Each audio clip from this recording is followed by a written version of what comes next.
తెలంగాణలో ఎస్ఐఆర్ ప్రక్రియ ప్రారంభమైంది. కార్యక్రమం జూలై 24 వరకు కొనసాగనుంది. ఓటర్ జాబితా ప్రక్షాళన, డూప్లికేట్ ఓట్ల తొలగింపు లక్ష్యంగా ఎన్నికల సంఘం ఈ ప్రక్రియను చేపట్టింది. రాష్ట్ర వ్యాప్తంగా సుమారు 90,000 మంది సిబ్బందితో ఈ కార్యక్రమాన్ని నిర్వహిస్తున్నారు. బూత్ లెవెల్ అధికారులు ఇంటింటి సర్వే చేస్తున్నారు. మొత్తం 3,38,26,448 మంది ఓటర్ల డేటా వెరిఫై చేయనున్నారు. జూలై 31న తాత్కాలిక ఓటర్ డ్రాఫ్ట్ జాబితాను ఎన్నికల సంఘం విడుదల చేయనుంది. ఆపై అభ్యంతరాలు నమోదు చేసుకునేందుకు ఆగస్టు 30 వరకు అవకాశాన్ని కల్పించనున్నారు.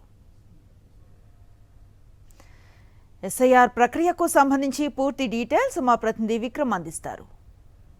తెలంగాణలో ఎస్ఐఆర్ ప్రక్రియ ప్రారంభమైంది. ఇంటింటికి వెళ్ళి ఎన్యూమరేషన్ పత్రాలను అధికారులు ఇస్తున్నారు.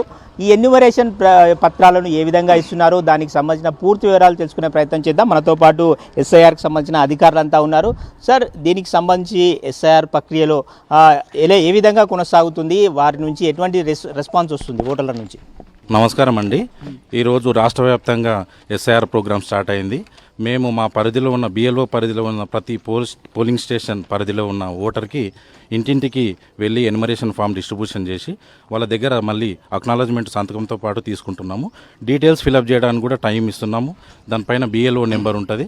డీటెయిల్స్ ఫిలప్ చేసిన తర్వాత బిఎల్ఓకు ఫోన్ చేసి మళ్ళీ మాకు అప్పచెప్పాలి. అందరు కంపల్సరీగా ఫామ్ ఫిలప్ చేసి మాకు అందజేయాలి. లేనిచో ఓటు డిలేట్ అయ్యే అవకాశం ఉంటుంది. కాబట్టి ప్రతి ఒక్క ఓటరు ఫామ్ ఫిలప్ చేసి మాకు అందజేయాలని కోరుతున్నాం. ఇంట్లో ఎన్ని ఓట్లు ఉన్నాయి? ఎస్ఐఆర్ ప్రక్రియలో మీకు లాభం జరుగుతుంది అనుకుంటున్నారా? ఏం జరుగుతుంది అనుకుంటున్నారు మీరు? సార్, మా ఇంట్లో 3 ఓట్లు ఉన్నాయి. నా పేరు రామలింగం. 3 ఓట్లు ఉన్నాయి. ఈ ఎస్ఎల్ఆర్ దాని ప్రకారంగా ఓట్ల లిస్టులో చాలా లాభం జరుగుతున్నది. ఎందుకంటే దొంగ ఓట్లన్నీ పోయి ఒరిజినల్ ఓట్లకు రావడానికి అవకాశాలు ఉన్నది. ఇది మంచి పద్ధతి, గవర్నమెంట్ వారు చేస్తున్నారు. చాలా సంతోషము. దీన్ని కూడా మేము అందరం ప్రజలను సహకరిస్తాం. ఓటర్లకు సంబంధించి ఎన్యూమరేషన్ పత్రాల ప్రక్రియను మొదటగా ఇస్తున్నారు. ఆ తర్వాత వాటిని నింపి తర్వాత వారి నుంచి సేకరించి దానికి సంబంధించిన పూర్తి వివరాలను కూడా ఎస్ఐఆర్ ప్రక్రియలో జోడించబోతున్నారు.